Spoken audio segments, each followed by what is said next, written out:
convidar você a abrir a Bíblia nesse texto que está anunciado aí, Colossenses capítulo 3, o verso de 12 a 21, eu vou ler aqui na versão que eu tenho, e você pode acompanhar na versão que você tem aí. Eu vou ler aqui na versão da NVI, tá bom? Colossenses 3, 12 a 21, se você estava aqui a semana passada, ou acompanhava de casa semana passada, ou porventura durante a semana deu uma olhadinha no que foi falado aqui na semana passada no canal do YouTube, na verdade, esse texto, Colossenses 3, 12 a 21, ele é praticamente o texto paralelo daquele Efésios 5, né, que a gente falou na semana passada, a partir do versículo 18, né? Na verdade, Efésios e Colossenses são cartas muito próximas, né? Há quem diga que, na verdade, Efésios é uma expansão da carta de Colossenses, que é uma carta um pouco menor, né? Mas são documentos muito, muito semelhantes. Achou aí? Colossenses 3, versos 12 a 21, diz assim: portanto, como povo escolhido de Deus, santo e amado, revistam-se de profunda compaixão, bondade, humildade, mansidão e paciência. Suportem-se uns aos outros e perdoem as queixas que tiverem uns contra os outros. Perdoem como o Senhor lhes perdoou.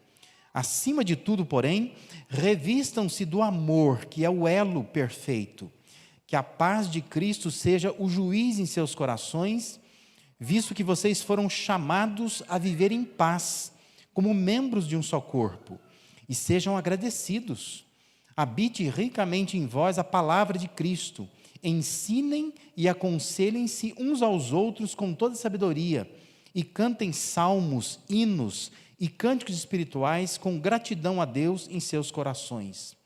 Tudo o que fizerem, seja em palavra ou em ação, façam-no em nome do Senhor Jesus, dando por meio dele graças a Deus Pai. Mulheres, sujeitem-se a seus maridos, como convém a quem está no Senhor. Maridos, amem suas mulheres e não as tratem com amargura. Filhos, obedeçam a seus pais em tudo, pois isto agrada ao Senhor. E pais, não irritem seus filhos, para que eles não se desanimem. Amém?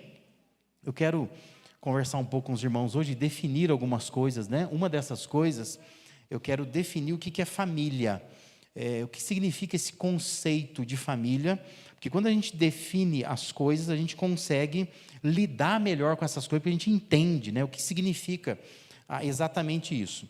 A sociologia, assim, de um modo geral, vai definir a família como uma unidade básica da sociedade, né? A sociologia, ela fala que família é quando você tem pessoas que se ajuntam, que são ligadas ou por laços ancestrais, né? Ou por laços afetivos, né? Porque nem sempre a família se forma por pessoas que têm o mesmo sangue, né? Às vezes é por laço afetivo. Adotou um filho, por exemplo, né? Ou pessoas que se juntam porque se conhecem e tudo mais, elas vão morar e acabam formando ali uma família. Se a gente pegar aquele nosso bom e velho dicionário Aurélio, né? Ele vai dizer que famílias são pessoas aparentadas, que vivem geralmente na mesma casa, particularmente o pai, a mãe e os filhos. Isso é importante, porque é uma distinção que o dicionário Aurélio faz do que é uma família e do que são os familiares, né? Porque tem gente que não entende muito isso, né?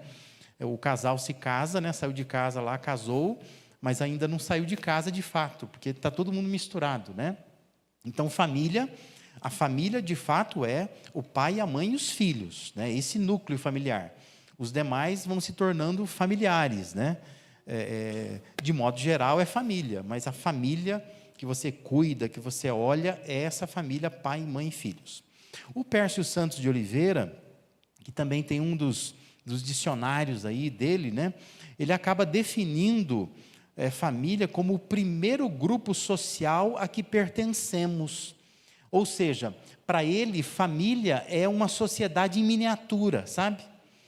E isso é importante, eu estou citando isso aqui para que a gente entenda o que eu quero chamar a sua atenção aqui, que é uma definição do John Scottson, né, que é um livro chamado Introdução à Sociedade, que nesse livro ele afirma que família não é só a primeira forma de vida em grupo, essa sociedade em miniatura, né, que o Pércio chama aqui não é só essa primeira vida em grupo, experiência em grupo, que a maioria das pessoas acaba tendo. Mas família também serve de mediadora entre o indivíduo e a sociedade. Ou seja, a família é o lugar onde nós aprendemos a ocupar um lugar maior, que será o lugar da sociedade, né? Problemas na sociedade são problemas na família. Esses problemas começaram na família. Então, em toda a sociedade, o parentesco foi e ainda é, em algum momento da história, essa unidade-chave da organização social. Ou seja, tudo se organiza em torno de famílias. Não são indivíduos isolados, mas são famílias. O parentesco é importante. Isso mantém a influência na economia, mantém a influência também na vida política, na religião, até mesmo na guerra. Famílias se unem para guerrear, né? Isso é importante. A família sempre é vista como algo importante. O senso comum acaba considerando que a família é a base da sociedade. E por essa razão, quando se mantém uma família coesa, junta, unida, solidária, essa família contribui muito para esse nível maior, que é o nível da sociedade, né? Sociedades boas são sociedades que têm famílias boas. Isso acabou criando alguns jargões, né? Como, por exemplo, dizer que igreja forte é uma igreja que tem famílias fortes, né? Porque a família, ela dá a esse âmbito maior, seja na igreja, no ambiente de trabalho, numa empresa, por exemplo, uma empresa familiar, né? Ou mesmo na sociedade como um todo, a família acaba dando esta contribuição, né? Ela vai ajudar esse mundo maior a se organizar melhor. A família, então, ela é formadora, a família ela é gestora, e ela é, de certo modo, corregedora de hábitos que vão formando a sociedade. Por isso eu chamo de culturas familiares. Cada família tem a sua cultura familiar, seu jeitão de viver, né? Aquilo que é importante para uma família pode não ser importante para outra família, né? Mas são as culturas familiares, são os hábitos familiares que vão se formando. Normalmente, quando a gente quer entender a razão de uma pessoa ser o que é, entender por que a pessoa faz o que faz, ou por que ela reage como ela reage, por que ela fala como ela fala, via de regra, a resposta para essas perguntas estão na família, né? Basta olhar para a família dela, né? Pessoas extremamente arrogantes, olha para os pais dela. Em alguma forma, essa pessoa, ela recebe isso da casa dela, né? Da mesma sorte, né? Pessoas que são muito servas, muito humildes, né? Pessoas muito amigáveis, muito gente boa. Pode olhar para o pai e para a mãe, você vai ver que é de lá que tirou isso, né? Da mesma sorte, pessoas muito acanhadas, muito fechadas, né? Pessoas muito gananciosas. Isso vem da casa, né? É de lá que se herda essas coisas. Então, a família ela acaba formando, ela acaba gerindo, ela acaba corrigindo hábitos que vão surgindo na vida das pessoas. A gente entende as pessoas a partir de suas famílias, né? Ninguém cai no mundo assim de paraquedas, né? Você nasceu em algum lugar, e aonde você nasceu é a sua origem, né? A fonte. E isso explica muita coisa. Biblicamente, é evidente que a família ela é importante para Deus, né? Deus formou a família, Deus idealizou a família, e a família é extremamente importante para Deus. A família é instrumento de Deus para a nossa formação, nos ajuda a nos formar e impacta a nossa vida. Sabe que alguns anos atrás, eu estava em casa, numa daquelas manhãs de folga, né, que você está assim, não querendo fazer muita coisa, né? E aí você acorda um pouco mais tarde, você senta na mesa com um pouco mais de tranquilidade. E aí, naquela época, a gente tinha crianças ainda pequenas, e tinha um negócio lá que eles comiam, que chamava sucrilhos Kellogg's, né? E aí, então, eu peguei aquela caixa de sucrilhos, né? Que é uma delícia, né? Uma iguaria, aquilo lá, né? Vale a pena ter em casa, né? Coisa que criança adora, e é caro também, mas, assim, é gostoso. E eu fiquei olhando numa caixa de cereal daquela. E eu fiquei lendo, sabe essa coisa de gente que não tem o que fazer, né? Então, eu comecei a ler valor nutricional, né? Para quê? Né? Para nada, né? Eu só estava lendo aquilo lá. Mas aí, lendo aquelas informações naquela caixa, tinha uma frase naquela caixa que me chamou a atenção. E essa frase aqui, naquela caixa estava escrito: bons hábitos ficam para sempre. E eu gostei daquela frase, né? Eu falei, puxa vida, que bacana essa frase, né? E isso me pôs a pensar: bons hábitos ficam para sempre. E o meu desafio nessa noite é a gente pensar nos alguns bons hábitos que nós precisamos nutrir em família. Porque estes bons hábitos vão ficar para sempre, né? Vários aqui ainda não têm filhos, terão, né? Terão filhos. Então, enquanto não tem os filhos, é ótimo para pensar nisso. Porque você vai criando bons hábitos agora, que vão ficar para sempre. Você vai ver marcado na vida dos filhos, né? Porque por mais que você tenha uma família de onde você veio, que te deu às vezes até uma herança negativa, você pode quebrar isto, amém? Porque é uma decisão sua, você é adulto, você não é criança mais. Aí você decide, eu não quero mais viver como meu pai vivia, minha mãe vivia, fui criado às vezes num lar muito ruim, mas eu quero ter um outro lar, uma outra casa, uma outra família.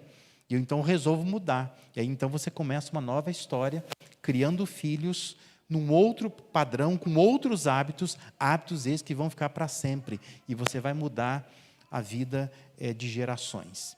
Então eu quero que você pense comigo nessa noite, quais são alguns bons hábitos que podem ser formados no seio da família. E se houver um esforço para desenvolver esses 3 hábitos, você vai experimentar mudanças muito significativas na sua experiência familiar. Eu quero, então, baseado nesse texto de Colossenses 3, te passar aqui 3 bons hábitos. Fica atento neles, né? Fica pensando assim, como é que eu poderia chamar isso para mim, né? E dizer, olha, eu vou colocar esses hábitos, vou implantar esses hábitos na minha casa, na minha vida primeiro, na minha casa depois, e assim esses bons hábitos ficarão para sempre. O primeiro bom hábito é assumir responsabilidade. No texto aqui nós temos várias responsabilidades. Este é um bom hábito que, se uma família tem, isso fica para sempre. É um bom hábito que perdura para sempre. O hábito de assumir responsabilidade. Eu quero lembrar que um dos resultados imediatos da queda de Adão e Eva foi justamente não assumir responsabilidade, mas culpar o outro, né? Lembra? Se você pegar Gênesis 3, ler lá o texto de 1 a 10, você vai perceber isso. Deus chama Adão para conversar, né? Aqui eu já chamo a atenção dos homens, né? Lembra que Satanás encontrou ocasião para conversa em Eva. Ele conversou com a Eva, né? Quem tomou do fruto e comeu foi a Eva. Quem pegou o fruto e deu para o marido comer foi a Eva. Mas quando Deus vem, ele diz assim: Adão, onde você está? Sempre falo isso para os homens. Cuidado, homens, né? Porque por mais que a sua esposa erre, e ela deve errar bastante, porque ela é bem pecadora, né? Porque a minha também é. Então, assim, mulheres erram bastante, assim como homens também erram bastante, né? Mas a sua mulher pode errar. Mas quando Deus quiser bater um papo, Ele vem conversar com você. Porque você é responsável por sua família. E Deus cobra sempre isso dos homens. O homem foi criado primeiro para isso. Para ele entender o domínio dele sobre a criação. Mas ele é responsável. Ele presta contas a Deus da sua família, dos seus filhos, da sua esposa, né? Então, desde do jardim do Éden lá, esse fugir da responsabilidade é uma marca do ser humano.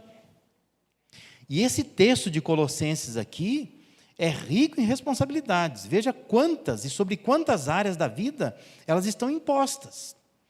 Começa lá pela igreja, né, dizendo que, como igreja, é preciso se responsabilizar pela saúde dos relacionamentos.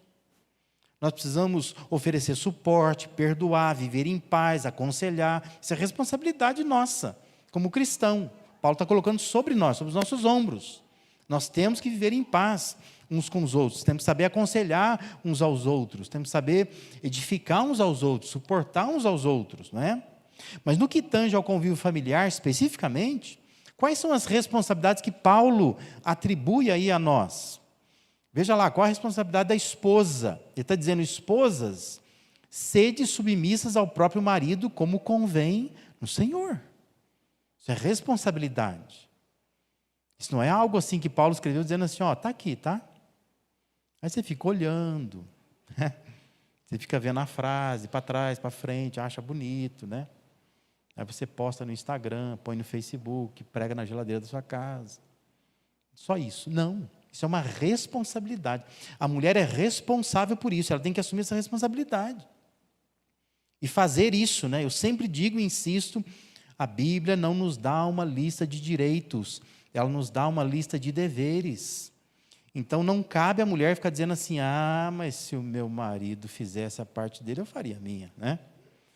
Não. A Bíblia está dizendo que é a responsabilidade da mulher. Seu marido pode ser quem ele for, né? E você escolheu casar com ele, né? Mas cabe a você assumir essa responsabilidade. Eu preciso me submeter a este marido como convém no Senhor. Qual é a responsabilidade do marido? Está dizendo, marido, amai vossa esposa e não a trateis com amargura. Mesma coisa para o homem. Não é só para uma frase bonita, né? Para o homem colocar nas suas redes sociais. Não é só isso, não é um versinho para se decorar. Mas aqui é uma responsabilidade a ser assumida. O homem tem que assumir essa responsabilidade.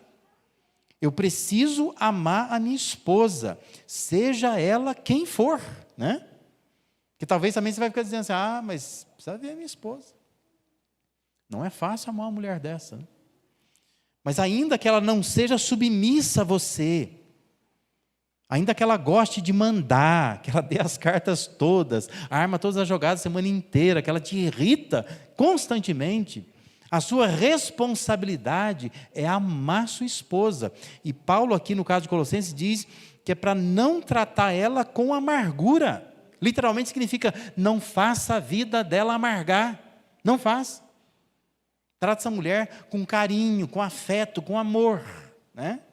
Amém? Posso ouvir o amém das mulheres? Mulher, hoje Deus está falando. Qual é a responsabilidade dos filhos? Está dizendo assim, filhos, em tudo obedeçam os vossos pais. Não é em algumas coisas, em tudo.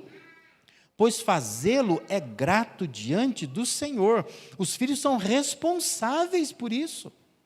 Uma responsabilidade que recai sobre eles. Filhos têm que obedecer aos seus pais. E a dos pais, diz que os pais não irriteis os vossos filhos, para que não fiquem desanimados. Isso é responsabilidade dos pais.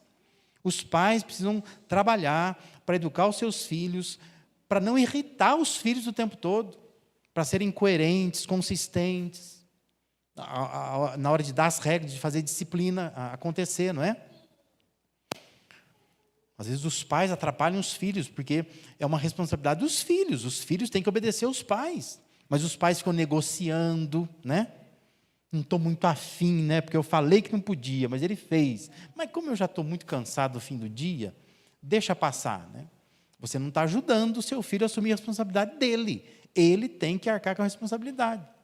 Se você disse, arruma o quarto, espere que o quarto esteja arrumado, né? Você disse, é para lavar a louça antes de dormir? Ele tem que lavar a louça, porque você deu uma ordem. E é uma responsabilidade dele, ele tem que obedecer a você. Se você não cobra obediência, você não ajuda esse filho, você está atrapalhando a vida dele. E conforme ele vai crescendo, ele vai se irritando com você, porque ele vai percebendo que quem o estragou foi você, né? Você não ajudou a seguir as regras como deveriam ser seguidas. Então é responsabilidade dos pais ensinar os filhos, não irritar os filhos. Dos filhos, obedece os pais em tudo. Fazer isso está dizendo que é grato diante do Senhor. Lá em Efésios, Paulo vai dizer que tem uma promessa associada a isso. Deus abençoa filhos que são obedientes, né? E lembre-se, bons hábitos ficam para sempre. E ser responsável é um hábito que deve ser cultivado no seio da família. É um bom hábito. Então comece a pensar nisso, como que você, não fica pensando no outro, né? Pensa em você. Como que você pode, de fato, começar a assumir mais responsabilidade.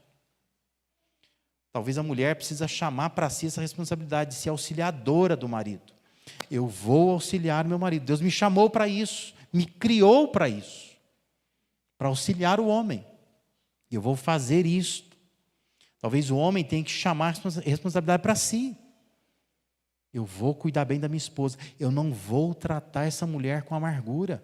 Eu não vou deixar amargar a vida dela. Eu vou me esforçar para isso. Lembro que eu disse semana passada, se Deus está orientando, primeiro porque isso é bom, segundo porque isso é difícil, né? Você não consegue fazer, Deus tem que mandar, porque você não faz naturalmente. Isso não está em nós ser assim. Nós precisamos de obedecer, mas nós precisamos da ajuda de Deus para fazer, para implantar esses bons hábitos em nossas vidas. Os filhos, a mesma coisa, têm essa responsabilidade, devotar a obediência aos pais. É fácil? Não é, mas tem que fazer. Porque isso é um bom hábito que vai ficar para sempre.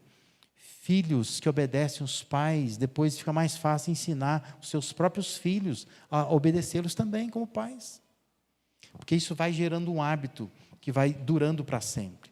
Paulo, quando ele está orientando Timóteo acerca do cuidado com as viúvas, ele chama os integrantes da família à responsabilidade. Veja só, 1 Timóteo capítulo 5, versículo 4, Paulo está dizendo assim, ó, se alguma viúva tem filhos ou netos, que estes aprendam primeiro a exercer piedade para com a própria casa e a recompensar os seus progenitores, pois isto é aceitável diante de Deus. A gente lendo algo, você fala, nossa, mas Paulo é grosseiro, hein? Ele não é nada simpático, não. Mas ele está dizendo que é responsabilidade dos filhos. Porque haviam mulheres viúvas naquela igreja ali em Éfeso, e Timóteo está dizendo para Paulo, não sei mais o que fazer. A cada dia aumenta, mas só morre homem nessa igreja. A mulherada fica viva, os filhos não querem cuidar, a igreja não tem como amparar, o marido morreu, deixou a mulher sem nada, não tem aposentadoria, não tem nada, como é que a gente faz? Está pesando sobre a igreja. Aí Paulo vai lá e pega uma pena, pega a tinta, escreve uma cartinha, né? E na cartinha dele, ele põe lá assim, ó, se alguma viúva tem filho ou neto. Tem filho ou neto, né? Então era para Timóteo dizer assim, ó, se ela tem filho ou neto, chama lá os filhos ou netos. Que estes aprendam primeiro a exercer piedade para com a própria casa e a recompensar os seus progenitores, pois isso é aceitável diante de Deus. Pronto, resolveu, né? Já caiu bastante número de viúva para ajudar na igreja.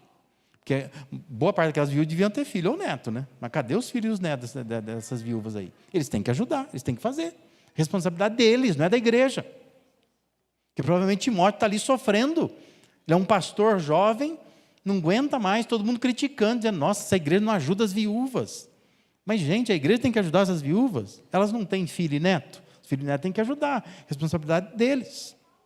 Ainda mais, ele vai demonstrar que a omissão para com os pais e familiares está no mesmo plano da renegação da fé. Observa lá 1 Timóteo capítulo 5, versículo 8, diz assim, ora, se alguém não tem cuidado dos seus, especialmente os da própria casa, tem negado a fé, é pior do que um descrente. Olha, Paulo estava num mau dia falando umas coisas dessas, né? Mas ele estava orientando, exortando as famílias, dizendo, olha, se você tem familiar seu, que você precisa cuidar, especialmente da casa, sua família, é filho teu, é mulher tua, é marido teu, você não cuida. Ele está dizendo assim, olha, você está negando a fé, isso é pior do que um descrente, porque tem descrente que cuida da família direitinho, deveria cuidar. Bons hábitos duram para sempre. Responsabilidade é um hábito que precisa ser cultivado a partir da família. Nós somos responsáveis por isso. Ensina seu filho responsabilidade. Ensina o seu marido a ser responsável, porque às vezes a mulher, ela tem um negócio de mãe, né? A mulher nasceu para ser mãe. Ela casou com um marido que ele já veio mimado da casa dele lá. E ela não deixa ele assumir responsabilidade. E ela adotou. Porque não é marido, ele não faz papel de marido, ele é o filho dela. E ela faz tudo para ele, tudo bonitinho, põe um pratinho na frente dele, o garfinho aqui, tudo bonitinho, né? Ajuda esse homem a assumir responsabilidade, né? Há maridos que fazem o inverso, né? Tem homens que, às vezes eu converso com um homem e falo assim, minha esposa, tadinha, uma família pobre, nossa, coitada, aprendeu nada. Eu tenho que fazer tudo por ela, perdeu o pai cedo. Então ele acha que ele é o pai dela. Você é o marido dela. Deixa essa mulher assumir responsabilidade dela Não fica fazendo tudo por ela, porque ela precisa aprender responsabilidade. Juntos, o casal precisa aprender a ajudar os filhos a assumir responsabilidade. Não fica fazendo tudo para essas crianças, fica dando tudo para eles. Está estragando esses filhos. Deixa essas crianças cair, ralar o joelho, entendeu? Chorar. Tem pai que acha que ele não pode chorar. Deixa chorar, que é bom chorar, limpa os olhos lá, né? Se a criança fez uma coisa errada, ela precisa ser disciplinada, ela precisa assumir isto. Tem pai e mãe que tem vários filhos, ele sabe que o filho está mentindo, mas ele deixa, né? Ajuda essas crianças a assumir responsabilidade. Porque esse é um bom hábito que vai durar para sempre. Vai ficar para sempre. Nós vamos ter uma geração de pessoas responsáveis lá na frente, se hoje a gente começar a mudar esse hábito. Porque nós convivemos com uma geração de pessoas irresponsáveis. Se você assiste um pouquinho de televisão, você está cansado de ver isso. É gente irresponsável. Estou cansado de ver gente que atropela outra pessoa e vai embora, achando que nenhuma câmera pegou a placa do carro, né? É gente irresponsável. Como é que você pode atropelar alguém, matar alguém e ir embora? Como é que você pode quebrar a coisa de alguém e não consertar, né?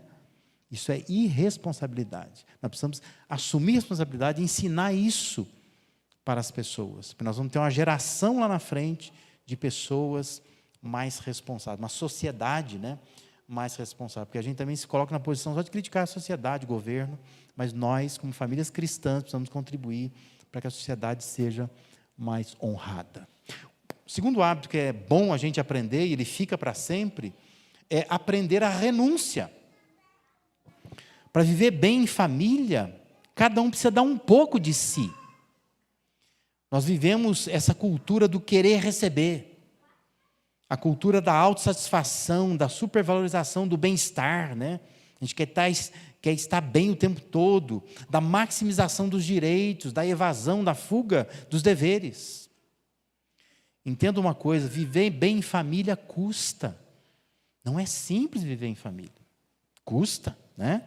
A gente tem que abrir um pouco mão de nós mesmos, exige sempre um pouco de sacrifício, um pouco de doação, tem que renunciar em alguma medida. Para você que é mulher, né, é fácil você muitas vezes ver o marido cabeça dura fazendo uma coisa e fala, puxa, eu vou ter que ser submissa a ele, ainda assim é fácil? Não é fácil, tem que se doar de alguma forma, não é? É fácil para o homem amar sua esposa como Paulo prescreve, como a Bíblia manda? Não é fácil. Porque homens são muito práticos. Eles não querem ficar pensando, mas essa semana ela está com TPM. Então, tem que mudar um pouco a minha dosagem de frieza. Vou ter que ser um pouco mais acalorado, porque ela está precisando um pouquinho mais de atenção, está chorando à toa. Nossa, para o homem, saiu da rotina dele, porque o homem adora a rotina, né? O homem gosta dessa coisa, é sempre daquele jeito, lá acabou. Fica mudando muitas coisas. É fácil? Não é fácil.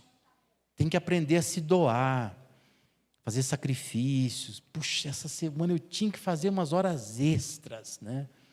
Eu precisava ganhar um pouquinho mais no final desse mês. Mas não está podendo, porque a mulher está precisando de um pouquinho mais de atenção e ela anda brava. É melhor não mexer com ela, dizendo que vai chegar umas 2, 3 horas mais tarde, né? Porque ela vai ficar furiosa comigo. Doação, eu tenho que me doar, eu tenho que me sacrificar muitas vezes por isso. Para o filho obedecer aos pais, é fácil? Não é fácil. Tem que sacrificar, tem que se doar, né? Dizem que a criança vai crescendo, é difícil para a criança, ela também está aprendendo o que é obediência. Não é fácil para os pais também dar toda atenção, cuidado para os filhos, a ponto de nunca fazer o filho desanimar. A gente erra muito com os filhos, eu já errei, você deve ter errado também. E nós erramos.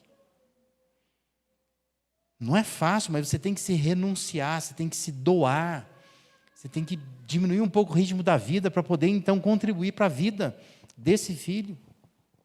Essa realidade da mulher no mercado de trabalho no mundo atual, exige muita renúncia dela, porque não é fácil para ela. Ela tem que trabalhar, e ela chega em casa, tem um monte de coisa para fazer. Não é fácil, é dupla jornada. Não é fácil para ele também, para o marido. Porque muitos maridos chegam em casa, a mulher não está em casa, ela vai chegar depois dele. E ele não tem o que ele gostaria de ter. Então, às vezes, ele chega, ele vai ter que preparar a casa para ela, começar a preparar o jantar para ela. Exige doação, renúncia. Não é fácil viver assim. Aceitar que, às vezes, a mulher está tão cansada quanto ele, ou mais do que ele.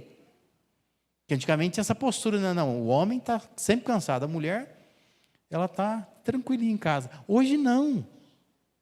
E até a mulher que fica em casa com os filhos, ela faz uma jornada estressante, porque além dos filhos, ela atende telefone em casa, ela atende o povo da TIM, da Claro, tem mais alguma ainda? Porque eles estão se unindo tudo aí, da Oi também, ainda tem Oi. Esse povo fica ligando o dia inteiro, é um inferno, quer mudar o plano da gente. Elas que ficam atendendo, elas que muitas vezes fazem serviço de banco para o marido, elas que têm que ir na farmácia comprar remédio para as crianças. Então, assim, é uma jornada estressante para a mulher. Mas tem que aprender a se renunciar, tem que aprender a se doar. Naquele contexto lá que eu estava dizendo agora há pouco, em que Paulo orientou Timóteo sobre as viúvas, nós encontramos outras palavras de Paulo interessantes, né? Algumas orientações. 1 Timóteo 5, verso 9 e 10, Paulo diz assim: não seja inscrita, senão viúva que conte ao menos 60 anos de idade, tenha sido esposa de um só marido, seja recomendada pelo testemunho de boas obras, tenha criado filhos, exercitado hospitalidade, lavado os pés aos santos, socorrido atribulado, se viveu na prática zelosa de toda boa obra. Olha o formulário que Paulo traçou para o Timóteo, né? Falou, monta um formulário e manda preencher, né? Vai botando X, se preenche esses requisitos aí. Mas veja que a orientação é de que fosse inscrita, para ser ajudada pela igreja, viúvas cujas vidas houvesse sido comprovadamente marcada pela renúncia, que a levou a tornar seu lar um local acolhedor, de serviço na obra de Deus. Percebe? Alguém que exercitou hospitalidade, lavou os pés dos santos, socorreu tribulados, viu na prática de boas obras. Ou seja, uma pessoa que se renunciou, que não pensou em si própria, mas pensou nos outros, acolhendo outros. Era uma marca importante. Alguém que aprendeu a renunciar. Bons hábitos ficam para sempre. A família precisa se tornar uma escola de servos. Eu queria muito que você que ainda tem filho pequeno, porque dá tempo de você ensinar os seus filhos a serem servos.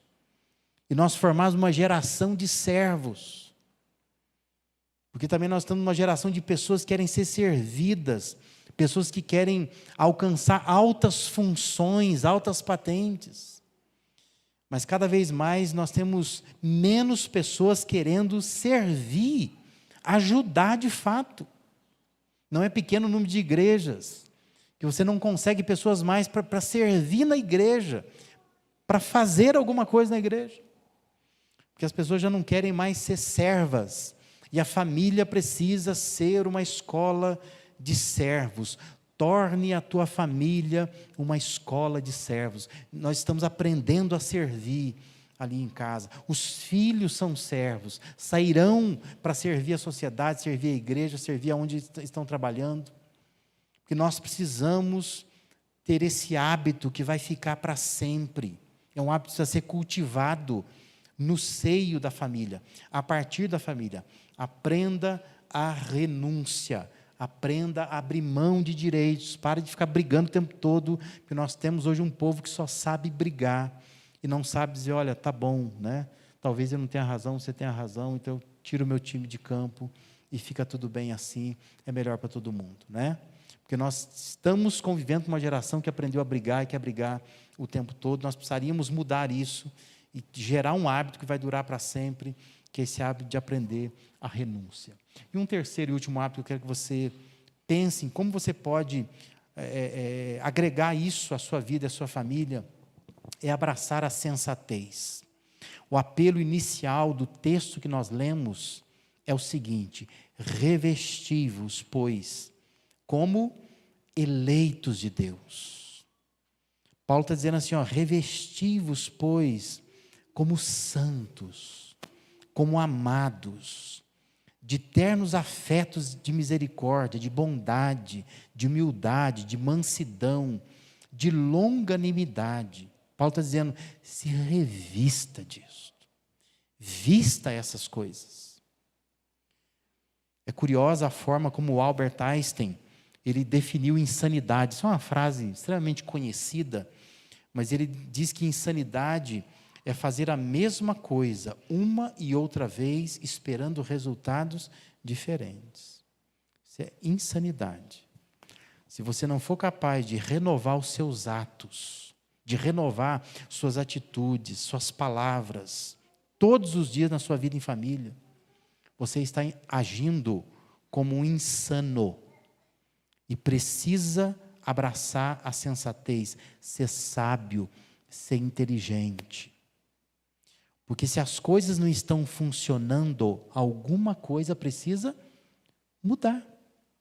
Senão, é falta de sensatez. Nós precisamos abraçar essa inteligência, essa sensatez. Pensa. O que te leva a imaginar que fazendo a mesma coisa sempre do mesmo jeito, o resultado vai ser diferente um dia? Porque tem gente que é assim, né?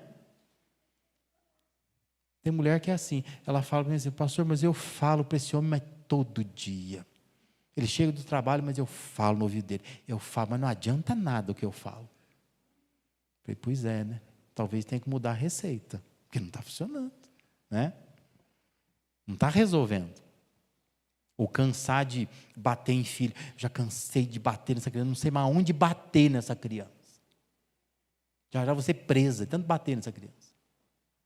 Talvez essa criança não precisa apanhar, né? Precisa de outra coisa. Precisa de atenção, precisa de cuidado, precisa de carinho, precisa de conversa.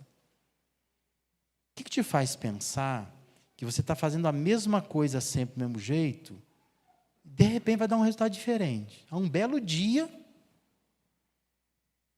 eu já lidei com pais, e é provável que você conheça, ou o seu filho é assim, que o filho, depois de apanhar, ri, solta uma risadona assim, e fala assim, acabou? Né? Você conhece criança assim? Você tem uma criança assim? Você faz uma criança. Aí a mãe me deu e falou assim, pastor, o que eu faço com essa criança? Eu vou matar essa criança. Mas eu digo assim, mas se está fazendo isso, não está funcionando, o que você acha que um dia ele vai parar de rir, né? E um dia eu falo assim, agora funcionou, viu? Por quê? Alguma coisa tem que mudar, precisa mudar. Se toda vez que você não cumpre horários, por exemplo, é nem para chegar em casa, nem para sair de casa, isso dá uma confusão terrível, uma discussão, um mal-estar, todo mundo fica mal com essa história. O que você acha que, de repente, alguém vai gostar disso, né? Um dia nós vamos atrasar tudo, mas mesmo assim vai ficar tudo bem. É preciso mudar alguma coisa. Começa a cumprir horário, faça alguma coisa. Alguma coisa tem que mudar.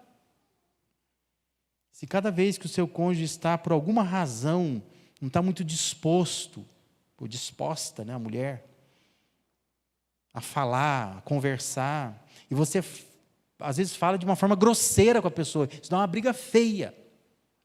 O que te faz pensar que um dia a gente vai continuar fazendo assim, mas um dia vai funcionar, isso vai resultar numa coisa boa? Não vai. O que te faz pensar que se todo mês você não economiza, você gasta muito mais do que você ganha? O que te faz pensar que um dia você vai terminar o mês e falar, olha, sobrou dinheiro. O que aconteceu, né?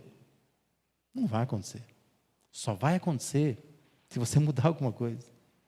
Se você, de repente, economizar água, economizar luz, cortar um gasto, parar de pedir pizza quase toda semana.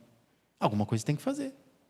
Aí você passa a gastar menos do que você ganha. Aí no final do mês sobra. Mas o que te faz pensar que se você está fazendo sempre do mesmo jeito, vai chegar uma hora que o resultado vai ser diferente? Que tem gente que é assim.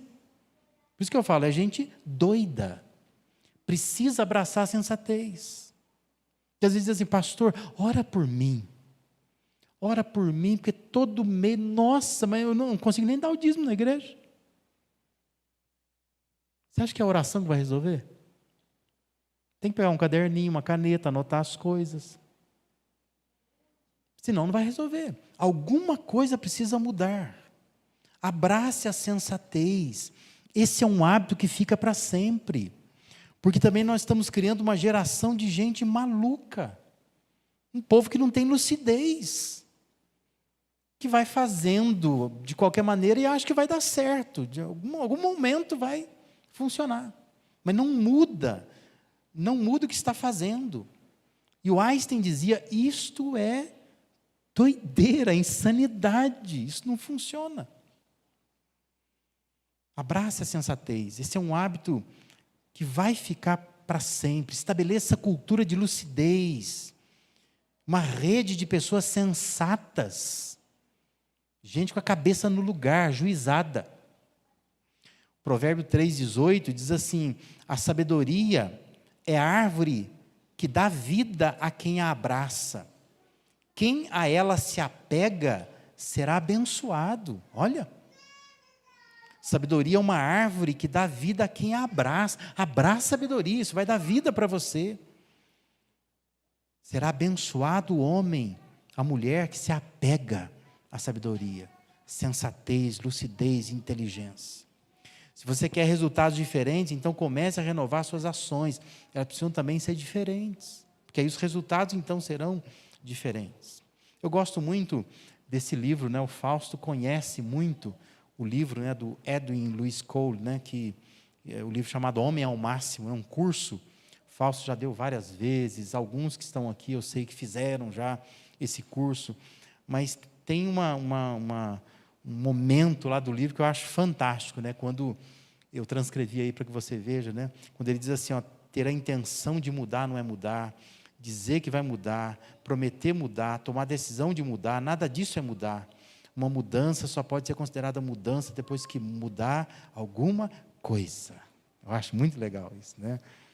Quando é que muda? Quando muda. Não, eu vou mudar, prometo que vou mudar. Jurar que vai mudar. Tem intenção de mudar.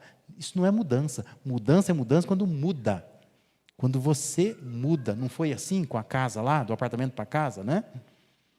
Quando você chega na casa, agora mudou, mudou mesmo. Pronto, estamos numa casa nova, acabou. Mas ficar dizendo, a gente queria, a gente está pensando, a gente está sonhando, tem uma vontade. Se a gente pudesse. Né? Isso não é mudança. Mudança é mudança quando muda. Então pense, abrace a sensatez, seja sensato. É preciso mudar alguma coisa. Se não mudar alguma coisa, é insensatez, porque você está esperando que, não, mas eu tenho ido na igreja, eu tenho orado, nossa, mas eu tenho feito tanta coisa. O que você está fazendo de fato? Bota no papel e me manda para eu ver, né? Quais são as mudanças? Porque às vezes o que nós queremos é milagre, né? A gente quer aquele milagre. Eu não quero mudar nada, mas eu quero que minha família mude, que as coisas mudem, que tudo mude. Mas eu não quero de fato mudar. Para que as coisas mudem, é preciso que você também abrace a sensatez e comece a pensar em mudanças que você precisa operar na sua própria vida. Abraçar a sensatez, se renovando, se revestindo de novos comportamentos para abençoar a sua família, é um hábito que precisa ser cultivado a partir da família. Pense um pouco sobre isso. Promete para mim que você vai orar sobre isso, né? Deus me ajuda. Me ajuda a assumir responsabilidade. Para de transferir a responsabilidade para os outros, né? Assuma você a responsabilidade. O que você tem que fazer? Faça. Aprenda a renúncia. Entenda que custa. Não é simples assim, né? Custa viver bem em família. Tem que renunciar, tem que se doar em alguma medida. E abrace a sensatez. Não seja uma pessoa insensata. Ponha juízo nessa cabeça, né? Pensa, eu preciso mudar alguma coisa. Tenho que mudar meus horários, meu orçamento, minhas atitudes, minhas palavras, meu descanso. Eu tenho que mudar. Para que eu possa me comportar melhor. Para que eu possa trazer resultados melhores para essa família, que Deus está de olho nela, Deus tem propósitos para ela, mas Deus quer que você faça algo por essa família, para que ela de fato seja um lugar onde bons hábitos serão cultivados. E eu quero terminar citando esse provérbio 14, 26, que diz assim, que no temor do Senhor tem o homem forte amparo, e isso é refúgio para os seus filhos. Se você temer a Deus, você vai ter em Deus esse amparo. Isso vai ser um refúgio para os seus filhos. Que Deus abençoe você, que você saia daqui nessa noite pedindo a ajuda de Deus, pensando sobre isso, e pensando, eu preciso fazer alguma coisa em prol da minha família.